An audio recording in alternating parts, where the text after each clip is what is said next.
माझ्या चॅनलवरती आपल्या सगळ्यांचं स्वागत आहे. आज आपण बघणार आहोत बोंबील स्टर फ्रायची रेसिपी. सगळ्यात आधी मी बोंबीलला मधून चिरून घेतलेलं आहे. ह्याची हड्डी काढून मीठ, हळद आणि निंबू टाकून ह्याला मॅरिनेट केलेलं आहे.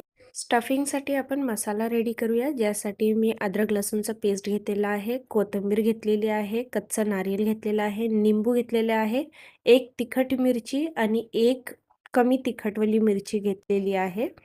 आता एका मिक्सर जारमध्ये हे सगळं आपण टाकून घेणार आहे आणि विदाऊट वॉटर ह्याला आपण मिक्सरमध्ये बारीक करून घ्यायचं आहे.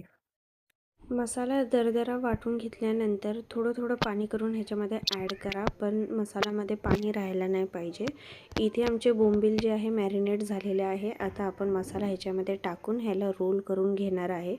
बोंबीलमधलं पूर्ण पाणी निघून गेल्यानंतरच हे बोंबील एकदम छान चिपकतात रोलमध्ये, नाहीतर तुमचं बोंबील चिपकणार नाही.